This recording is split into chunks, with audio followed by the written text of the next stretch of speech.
So I congratulate first of all GMC for the Platinum Jubilee celebration, and I thank the GMC team including Dr. Vaikar Madam and Gynecological Department, and I thank Singh sir also for this lecture. I think I have heard about GMCH Gynae Department from one of my friend, and I have seen some of the surgeries which you people have done, and you have done the excellent job in those surgeries, and I should clap for that. So before I cancer, I think I will not be talking about too much of and all those things. Those you can read and go through to the textbooks. The more practical aspects in ovarian cancer and how to difficulties you face when you see any ovarian cancer patient, that I am going to discuss now. So I will be covering the topics you can see here. The first of all, the estimate 22,530 new cases, which includes ovarian, fallopian tube, primary peritoneal, second most common gynae cancer after cervical, age 63, median age 60% of the patients with stage 3 and 4. And screening till date, no mortality benefit by using CA-125 or sonography. And so age, family history, PCOD, infertility, endometriosis, smoking, environmental and location. Protective factors which you know: prior pregnancy, breastfeeding, OCP use, tubal ligation. The most important point from an oncologist perspective is risk-reductive bilateral salpingo-oophorectomy. I think as a gynecologist, you get so many of patients who has breast and ovarian cancer, and you should screen for the family to see for the BRCA mutation and try to convince them for risk-reductive salpingo-oophorectomy by 75 to 90%. In our practice as an oncologist, we always do breast cancer patient, ovarian cancer patient. We do BRCA testing and always suggest them, because we have seen patients of BRCA mutation who developed ovarian cancer after a few years of time. So that is very important. So red flags for cancer susceptibility: multiple family members, age of onset of breast cancer, bilateral breast cancer, both breast and ovarian, and Ashkenazi Jewish ancestry, and male breast cancer. This should always be BRCA mutation, and it is very important as a gynecologist. No need to send the patient to or anyone. You can yourself do. There are two types: germline and somatic. Sometimes there is always a confusion between the residents what is germline and somatic. Germline from the family, you can do it on the blood, but if you want to do a somatic, you have to do on the tissue from the cancer site. So lifetime risk you can see for the BRCA 1, it is 35 to 60%, 30 to 50%, BRCA 2, and gene, that is for mainly for the endometrial and also for the ovarian. So BRCA 1 is mainly related to breast ovarian, and if male breast cancer patient or prostate cancer, so there is a BRCA 2 mutation. So FIGO here, why the histopathology is important? Because all based on your staging, your survival depends, including your histopathology. If you have invasive epithelial malignancy, your the 5-year survival rate is slightly less than your stromal and germ cell tumors. So that's the reason staging is very important, which is so in gross for the residents, stage 1 limited to one or both ovaries. Stage involves both ovaries confined to pelvis, that is stage 2. Tumor spreads outside the pelvis to the peritoneal cavity, that is the stage 3, and distant metastasis is stage 4. See, many times we see patients who have mild effusion, ovarian cancer patients with mild effusion on the chest X-ray. You should always tap. Why? Because if I go back here, you can see pleural effusion with positive cytology. patient goes in stage 4. That is the reason if we have a breast cancer patient with minimal or moderate diffusion, you should always tap and see the cytology of that patient. Histopathology, it is very important and crucial in ovarian malignancies. That is the reason all the pathologists always ask for a good tissue. Various histopathology originating from various areas like high-grade serous carcinoma, low-grade carcinoma, clear cell, which is a very bad prognosticating carcinoma, endometrioid carcinoma, and mucinous carcinoma. Among this, clear cell and mucinous, they have a bad prognosis. We always need histopathology, detailed histopathology to understand. See, you can see here PFS and OS, that is a progression-free survival, and overall survival are lower in mucinous or clear cell histology than endometrioid ovarian cancer. That's is very important.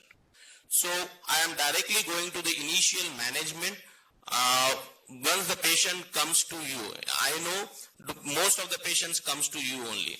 So patient presenting with ovarian cancer related symptoms, you have to go through the history, see history, physical examination. If something is there, you can suspect. If you are suspecting ovarian cancer, you have to do the workup, including sonography, CA-125. If you feel there is abnormality, you can do imaging, CT, abdomen and chest. There is always a confusion whether to use PET or not. See, what we have is, if you do CT, pelvis, abdomen, chest, it involves a cost. PET CT is a single scan which gives you detail about each and everything. If I talk about breast cancer, in stage 3 breast cancer, if you do a PET scan, you upgrade to stage 4 in 30% of the patient. That's the reason if affordability is not the issue and you have the source for PET scan, you should scan to understand bone metastasis, lung metastasis, all those things. If you have any abnormal or suspicion for ovarian cancer, you have to send to the gynec team or gynae-oncology team and see whether surgery is feasible, what is the state, and treat. If you find any other thing, you just go to the risk assessment and see if the patient is have a risk of ovarian cancer, and based on this risk, you have to decide whether the patient is a high risk to go for genetic testing, and based on genetics testing, you have to decide. Important flow chart. Similarly, these are the guidelines. I think NCCN guidelines are difficult for everyone to understand, but I am just giving you a brief. The flow chart starts from this to this.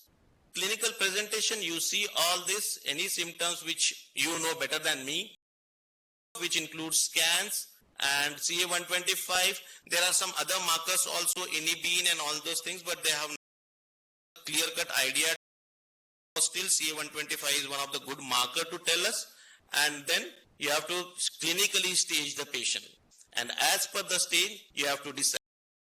Important point for today's lecture, this one.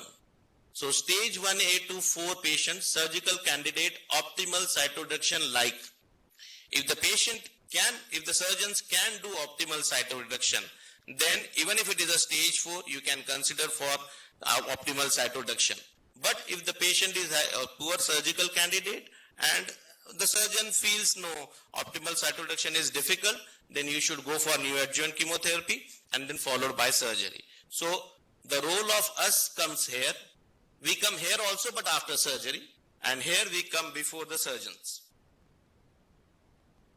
So I will not talk too much about surgical because I am not the surgeon, but what the guideline says, if the patient is a newly diagnosed invasive ovarian cancer confined to ovary or to the pelvis, so you have procedure which you have to go through. You have to do the peritoneal cytology. The important point here is you have to do para-aortic lymph be performed by strapping the node inferior vena cava and aorta bilaterally to the level of artery and preferably to the level of renal vessels. So why this is? If the patient is having a stage 3 or 4 disease, there is I will be going to show you the trial. You don't need to dissect the lymph nodes if radiologically the lymph nodes are not there. If you feel that radiologically lymph nodes are not there, clinically if you feel lymph nodes are not there, there is no need to in stage 3 and 4. But in early stage, which patient comes time.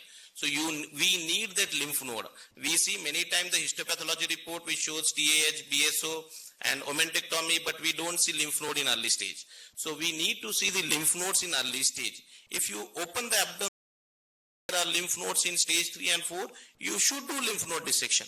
But if you don't find on the table and radiology is not showing any lymphadenopathy involvement in stage 3 and 4, you can avoid lymph node dissection. Still the surgeons do lymph node, but what the guideline says. So, if you see a patient involving the pelvis and upper abdomen, so primary cytoreduction to achieve maximal cytoreduction at all abdominal, pelvic and retroperitoneal disease. Residual disease less than 1 centimeter defined optimal cytoreduction. However, maximum effort should be made to remove all gross disease since this offers superior survival outcome. This is the line which is important for you, because the previous guideline used to say less than 1 centimeter, but now it says optimal cytoreduction involves remove all residual disease. You see, remove it. There should not be any micrometastasis, microvisible disease should not be there. So, of most ovarian cancers involve surgery, which is followed by chemotherapy, which I already told. There was a discussion with in the previous one talk, laparoscopy and whether to do laparoscopy or not if you have a stage 3 and 4 patients. So to understand what is the extent of disease, there is a recent tire which has shown that the 10% of the patient in diagnostic laparoscopy versus 39% of the patients in the primary cytoreductive surgery. So if you feel a bulky disease, you can do laparoscopy and avoid futile laparotomy. And if you feel there is not a, you can consider for primary cytoreduction. So cytoreduction goal, why it is important? Because if you have a maximal cytoreduction, the survival improves. So you can see the Kaplan-Meier curve here. So now the talk is lymphadenopathy in resected. So this is many times we discuss in our tumor board. Same thing I told you, whether to go for lymph node dissection or not. So you can see this. They have taken adult patients with suspected or proven FIGO stage 2B to 4 ovarian cancer, macroscopic, complete resection, and clinically, radiologically and parotid lymph nodes. Whether to do for lymphadenectomy, just like what we do in CA endometrium. Even if you do surgery for endometrium, we always try to target the lymph nodes. In ovarian also, that dilemma, the lymph nodes or not. So here we don't do, you can see here in patients with advanced ovarian cancer, intra-abdominal complete resection and clinically, radiologically negative lymph nodes. So the median OS is 67.2 months, 5-year overall survival is 56% and progression-free survival is 26 months. So, did not improve OS or PFS despite removal of subclinical metastasis in 50% of the patients, and it has increased post-operative morbidity and mortality. So, investigators concluded that systematic lymphadenectomy is not recommended in this population of patients. So now goes to the treatment, adjuvant treatment of ovarian. So you can see here, just to grossly remember as a gynecologist or the resident, stage 1A, stage grade 1 endometrial carcinoma. Other than this, everyone needs chemotherapy. So stage 1A, stage 1B, grade 1 endometrioid carcinoma, excluding other patients needs chemotherapy, including high-grade serous carcinoma, including other malignancies like mucinous, clear cell automatically, even if histopathology is showing clear cell, you have to give chemotherapy. So you can see here, except stage 1A, 1B, grade 1 endometrioid, all other patients need. But if you have a stage 1A, 1B or 1C, we give 3 cycles of chemotherapy. But otherwise in all other patients, we give 6 cycles of standard paclitaxel and carboplatin. You can see here, This is the flow chart. I think after finishing, you will be slightly NMCN flow chart. So that is a very important. So what are the platinum-based chemotherapy regimens? So there are different trials. I know most of the people say medical oncologists talk too much about trials. So I have not, so that all of you should not blame me. So I have kept everything very simple for understanding. So if you can see here, the platinum-based chemotherapy is recommended and the dose is 175 milligram per meter, 3 hours through the codon IV set along with carboplatin, AUC 5 or 6 over 1 to 2 hours every 21 days. We have a dose-dense regimen which we give to the elderly population who have comorbidities, where we give weekly Pacli and Carbo to them, which involves 75 to 80 milligram of paclitaxel, carboplatin AUC 2. So these are the different regimens. So now comes here, patient comes to you, and histopathology or laparoscopy has decided that feasibility of surgery is not possible, or you have a histopathological confirmation by biopsy. Ideally in stage 3 and 4, don't do biopsy from the ovary. You should do the biopsy from the omentum or any other areas, because we have cases where we initially on the CT felt it's a ovarian it's a omental deposit, peritoneal, but once the surgery is done, it came out to be negative. But being the patient's ovary was ruptured, you have upgraded the stage. So automatically you have to be careful when you have omental or any other deposit from that, and not to do primary from the ovary if you feel radiologically it is a dicey situation. So here we have confirmed, and my surgical team has told me it's a poor surgical candidate or low likely of optimal side reduction.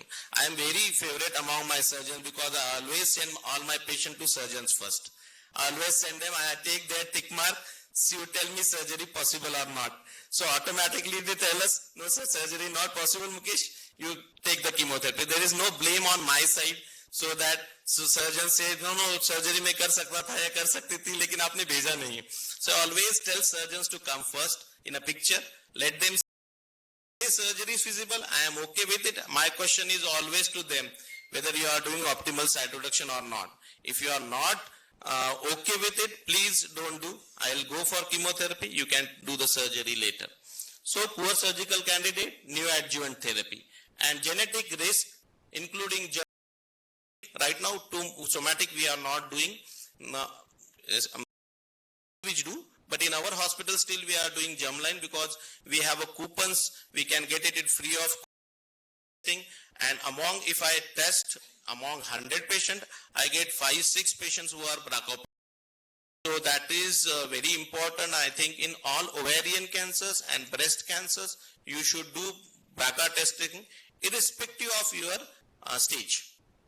So here I am giving chemotherapy to the patient, I am seeing the response, then I hand over to surgeon again for interval cytoreduction. And clinically, after every cycle we check whether the ascites has gone down, clinically how much is patient better. Of the time we give 3 or 4 cycles of neoadjuvant chemotherapy and then hand over to the surgeon. So if we have a response, then we ask for interval cytoreduction, and then followed by the adjuvanting 2 cycles. As I told, 6 cycles of chemotherapy are given in ovarian cancer. Sometimes if too bulky disease was there, we try to push for 8 cycles. But ideal guideline, 6 cycles of chemotherapy. If we have a stable disease, still we want surgeons to take the decision. If they say possible, it's okay. Otherwise, we continue 2 more cycles and again ask the surgeons. If there is a progressive disease, it's very unfortunate. But always I say, if the disease is progressive, you have a histopathological diagnosis of high-grade cancer, and you are progressing on platinum and carboplatin, you have to bang your head first and understand something else is cooking. Because Pacli carbo works very well in serous ovarian cancer. So always you need to check, rethink yourself, your diagnosis is right or wrong, or you are missing something, or there may be some genetic alterations which is not because of which patient is not responding to the chemotherapy. So that is very important, and you should not be just progressive disease medical oncologist ke baad bhej do. No, not like that. You have to scratch your head first. Why the patient is progressing? There must be something else. Otherwise, all patients, initially they respond very well to chemotherapy in ovarian cancer. For you, current indications of neoadjuvant chemotherapy in ovarian cancer.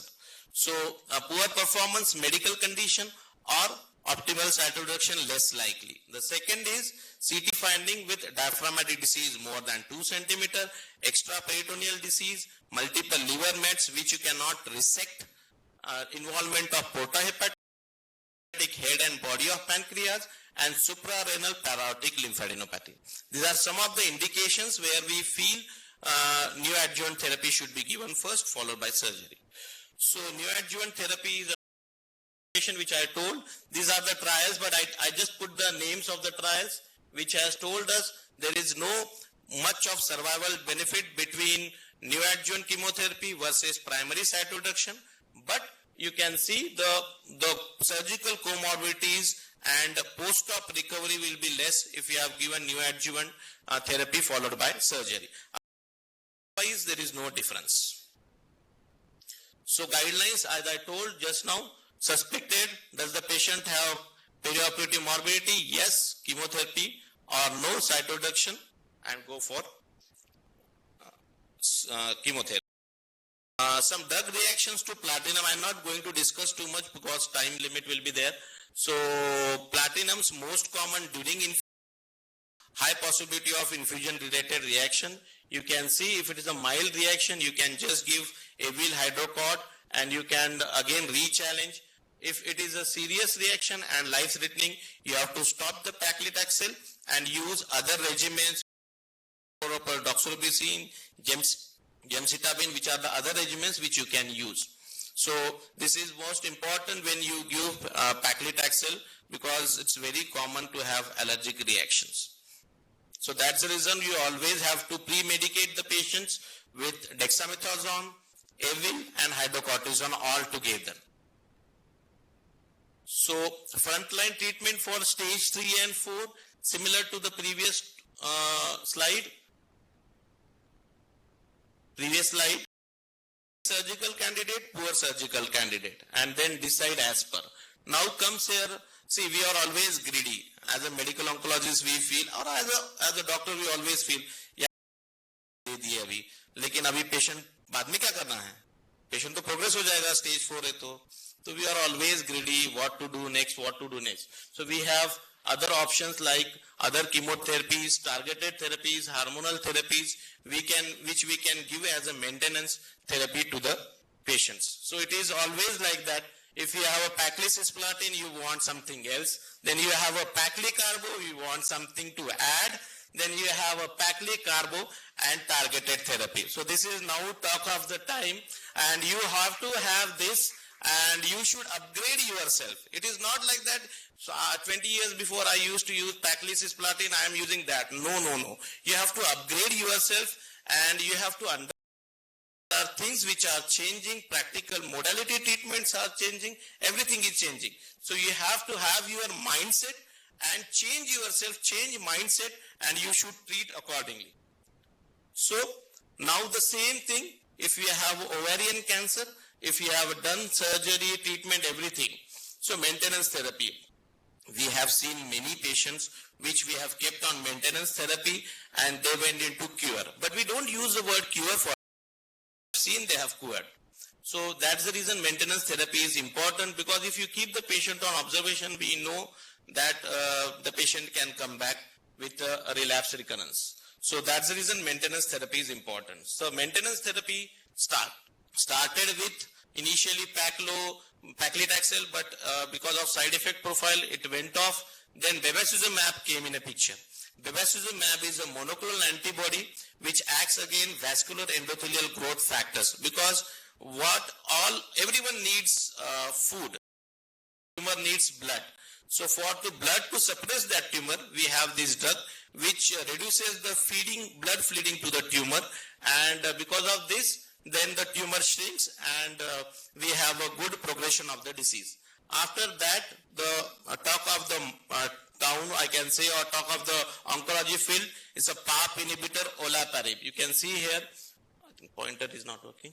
So you can see olaparib started. It's a PARP inhibitor, and after that, newer generation olaparib has been, along with, now there is a last year data of using olaparib plus bevacizumab as a maintenance therapy in stage 3, stage 4 with BRCA mutation positive, and they have a good survival. I have just out of this talk, I have a breast cancer lady who had a breast cancer in 2018, one of my known relative,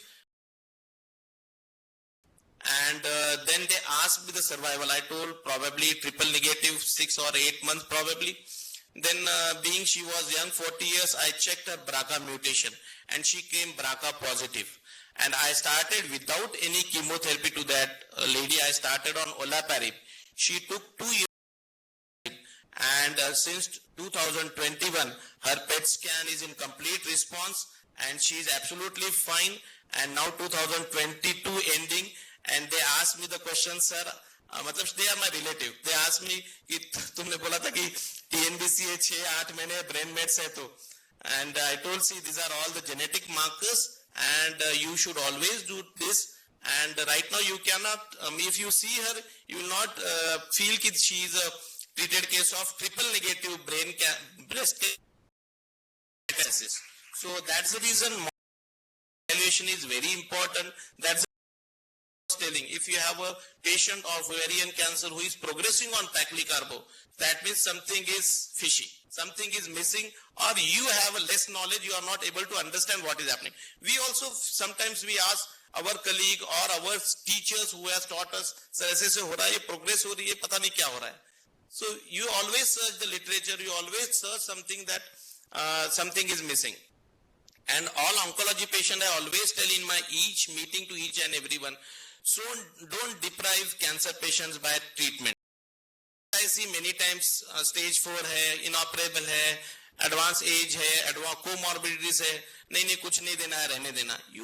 Because we have seen the surprises. We treat them, we see the surprises, the patient responds very well, they have a good quality of life and they respond. So you should always give a first chance to them, by whatever modality, but you should always give them the chance.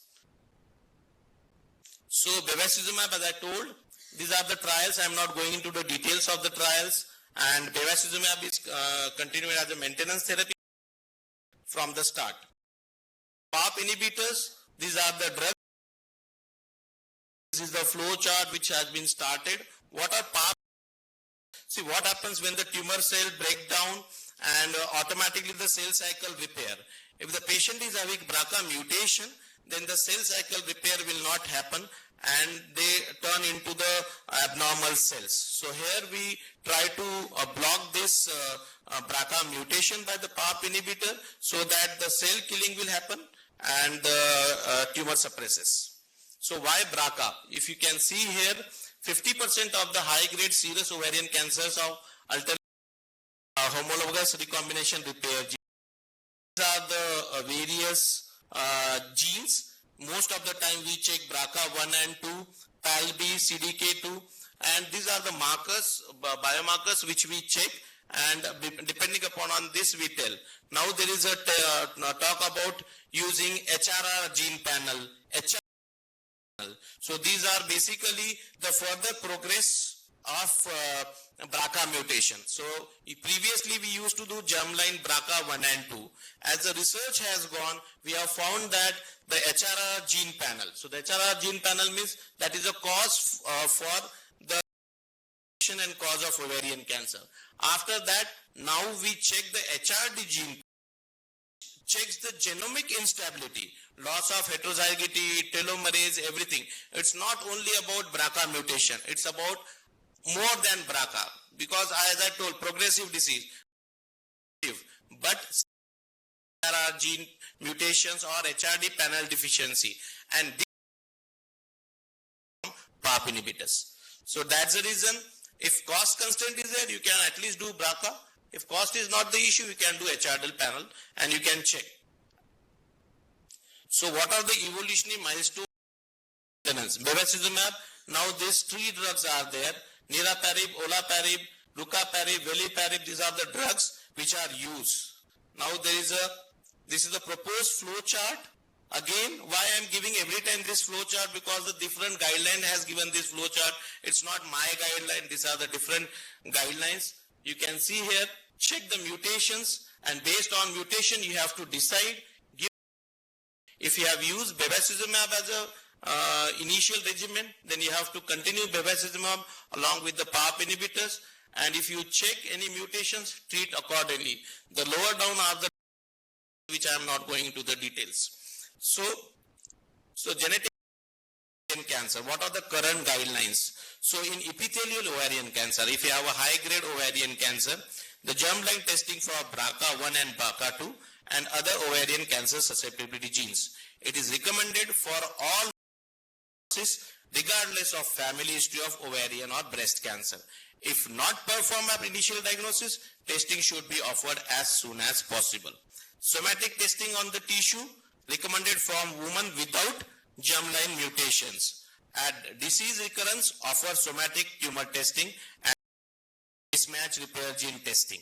In clear cell mucinous or endometrioid, you have to use somatic testing for the recurrent disease. Clear data of using in clear cell mucinous or endometrioid. For endometrioid, we have a hormonal therapy which we use. So this is very important slide. I think for us it is more important, but so you can see here, if you have a stage 2 to 4 ovarian cancer, you have, if you have not used bevacizumab, you can check the BRCA mutation. If the BRCA mutation is negative, but you have a complete response, still there is a drug called niraparib, which is approved this year as a maintenance therapy. But it is a costly drug. As I told, these are very costly drugs, and everyone blames medical oncologists for these costly drugs. They say medical oncologists always give some costly drugs and this cost is always more, but we see responses. That's the reason we use this drug. And these are research molecules. These are not the routine drugs. These are research molecules and we have seen responses. That's the reason we use this. Then you have germline mutation. Automatically you have to use olaparib, niraparib as a treatment option.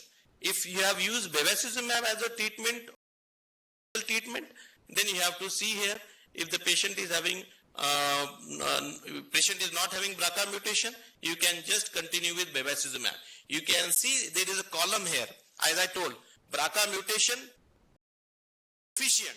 That means if the patient is HR deficient, still you can inhibitors. So here also you have to use PARP inhibitors if the HR deficiency is there. Or if the mutation is positive, automatically the patient should take PARP inhibitors. The current treatment options for ovarian cancer, you can see this is a number of list of drugs. It is much more than this, but I don't want many drugs. Immunotherapy for MSI or DMMR positive patients. So that's the reason in clear cell and other areas we use MMR gene panel. So these are the various drugs which we use in different types of ovarian cancer. That's the reason ask for immunohistochemistry, because your treatment decision is based on your histopathology, and histopathology report should be very crystal clear saying whether it's a high grade serous, endometrioid, clear cell, carcinosarcoma, whatever it is. So these are the various drugs for different histopathological treatment. So follow-up recommendation, I think this most of you know, physical examination 2 to 4 months for 2 years. CA125, which many people ask whether CA125 is required to test or not. But if the patient has previously high CA125, started treatment, always do CA125 assay. That is a good marker to tell us, and that is a cheap marker to tell us. You cannot be every time doing CTs and PET and all those things. Just by CA125 you will have a gross idea whether something is, if the previous CA125 was high.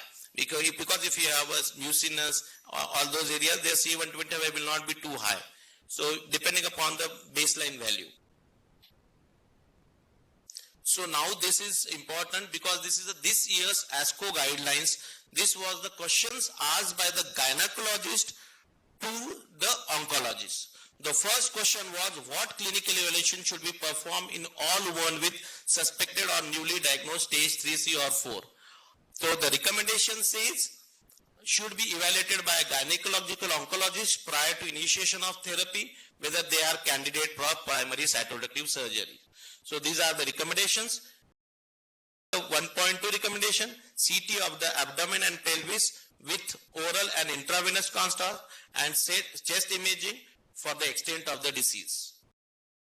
Use other modalities like PET scan if you have accessibility. So this is the first question. I purposefully kept because this will be the questions for you. The second question, which patients and disease factors should be utilized as criteria and identify patient for not suitable for PCS? This already I discussed. Who have pre-operative risk factors or achieving cytoreduction is not possible should be given neoadjuvant chemotherapy. The third question, how does neoadjuvant chemotherapy and primary cytoreductive surgery compare with respect to progression-free overall survival and perioperative morbidity? So the answer is, for women who are fit for PCS with potential resectable disease, either neoadjuvant or PCS may be offered from the phase 3 RCT, which I told you, RTC, that demonstrate neoadjuvant chemotherapy is non-inferior to PCS with respect to progression-free survival and overall survival. And the neoadjuvant chemotherapy is associated with less peri and post-operative morbidity and mortality, shorter hospitalization, may offer a superior survival in selected patients. So, similarly, question 4. What additional clinical evaluation should be performed in all women with suspected before neoadjuvant is delivered? So all patients should be histological confirmation, core biopsy preferred if possible, invasive ovarian, fallopian tube and peritoneal. In exception, when a biopsy cannot be performed, cytological combined with CA125 to CEA ratio is acceptable to confirm the primary diagnosis and exclude cancers that are not ovarian, fallopian tube or primary peritoneal cancer. So if you don't have a biopsy, if you don't want, you can just confirm by cytology, and if the CA125 is high, if your imaging says probably it's a primary ovary, then you can consider neoadjuvant chemotherapy there. No need of biopsy. The question 5 is, what is the preferred chemotherapy regimen, which I showed you for neoadjuvant, platinum and taxane doublet, alternate regimen based on the patient factors. Question 6. With neoadjuvant chemotherapy, does the timing of interval cytoreduction or the number of chemotherapy cycles after interval cytoreduction? RCT is tested surgery following cycles of women who has a response to neoadjuvant chemotherapy or stable disease. Interval cytoreduction should be performed after less than or 4 cycles response to chemotherapy. Alternate timing of surgery has not been prospectively evaluated, may be considered based on patient disease. But after 4 cycles, you have to consider for surgery. So what are the treatment options with for patients with progressive disease, neoadjuvant therapy? You have a poor prognosis, which I already told. Alternate chemotherapy, clinical trials, discontinuation of active cancer therapy, end of life. There is a little role of surgery and it is typically not advised unless you have a palliation. So the last summary. So I am telling multiple times. So early stage by adjuvant chemotherapy based on histopathology. Stage 2 to 4 surgery excluding patients for neoadjuvant chemotherapy as per criteria, and excluding stage 1A and 1B grade 1 endometrioid adjuvant chemotherapy with paclitaxel and carboplatin for 6 cycles. No loss of lymphatic disease if nodes are not involved radiologically. See, don't take my words other way. In early stage, you have to do a lymph node dissection. Otherwise, will be Dr. Bangas told there is no need of lymphadenectomy. In advanced disease, if the nodes are negative, clinically, radiologically, you can skip. Stage 3 and 4, maintenance therapy with bevacizumab and PARP inhibitor. Treatment, but this has to be given, and this is important. MSI should be checked in all patients with ovarian cancer if cost is not the constraint. So, one of my last slide. I work for a large multinational company. We are looking for a world-class experts in digital. See, I am your man, but I am not cheap. Because olaparib, bevacizumab, all these drugs are costly drugs, and definitely if you really feel the patient can afford for these therapies, you should check for mutations, otherwise don't confuse the patient. If they cannot afford, there is no point in explaining too much about it. So, thank you. The best things in life are actually really expensive. Thank you very much. I have kept some slides also, but if time is allowed, then only I can do. So, done. This was asked by someone, the different histological diagnosis and the regimens. These are the different histopathology, and the drugs depends upon this. No problem. Thank you very much. Thank you all of you. Thank you, Dr. Bang, for a very extensive on ovarian cancer. I am having one request on behalf of our medical oncology as well as gynae oncology department. Anyone who is interested in ovary, cervix and other cancer, contact our consultants anytime. Thank you. Thank you so much, sir, for giving your valuable insights on ovarian malignancy. Now I would like to... Okay, sorry. See, as a gynae, we have to work closely with the medical oncologist. That is the one thing. Each patient is an individual patient. And the treatment is custom made. You cannot have a flow chart or anything. So what I feel, we have to be very flexible in treating the patients. And with all the medical advancements, we are lagging behind. So we have to upgrade ourselves every time. You know, with the upgradation, basically we are for the survival. Whether the survival rate increases or not. Okay. And going through all your lecture, it was very nice of you to give all the things and a good perspective of everything. Thank you very much. Thank you very much. Thank you. See, it's not about gynecologists, it's not about oncologists. It's about how you understand the disease and how you treat. And between the gynecologist and oncologist, when you treat any patient, see, sometimes we see the TH, BSO done, and previously it was aware that the patient may have a malignancy, but surgery done. It is always better to communicate and then do the surgery, because sometimes if you do, then again second surgery will be difficult. So it is always better to have a discussion in tumor board. That's the reason in RST we have twice weekly tumor boards. We discuss each and every cases and we decide what to plan. That is very important actually. Sir, regarding genetic testing, is it recommended for borderline tumors as So, no, it is not recommended for the borderline tumors. Okay. So, borderline tumors, we always check hormonal testing, Right. because many times they comes hormone positive and we have a maintenance therapy there. But these are mainly used for the high-grade serous carcinomas, Right. where we do the molecular testing on it. Okay. So the borderline tumors we manage by tumor markers. Tumor markers, hormonal testing. See, in all ovarian cancer, you should do hormonal testing, even if it's a serous or whatever. We know the guideline doesn't say for serous, Right. but if we can possibly do the hormonal testing, that will give a maintenance drug to them, because many of patients in RST also, they cannot afford olaparib, bevacizumab. So we try to give therapy and just continue the maintenance therapy. Okay. Thank you so much. Thank you. Thank you very much. You just said in last slide, confuse the patient by doing genetic testing when they cannot afford. But I think if they are positive, her family members would be beneficial. So Isn't that's the reason my previous slide is there. I can go back also.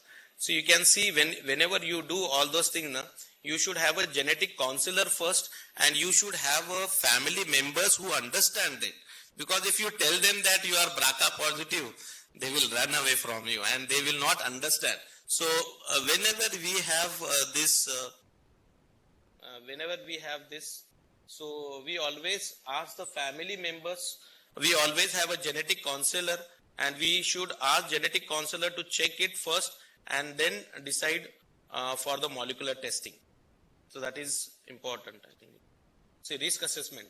You can see here, if you have an increased risk, personal family history, refer to genetic counseling first and understand for the testing. And if they understand what we are doing for, if they understand what we are, then you do the testing and then. If they don't understand, there is no point in doing and then. So that's the reason many times in our cases also, what I do, if I feel, I try to explain to each and everyone. But if I are too layman to understand all of, no point, they will rush, they will run a primary treatment also. They will not take the adjuvant chemotherapy also. They will be, sir, कुछ तो बता रहे थे, family को हो जाएगा, हुआ मेरे को है, घर वालों के बारे में बोल रहे थे सर मेरे को, तो वो भाग जाते हैं. So sometimes that is also a critical point when you talk about all this. But definitely as an oncologist, we should explain, but it depends how the next person is. Thank you.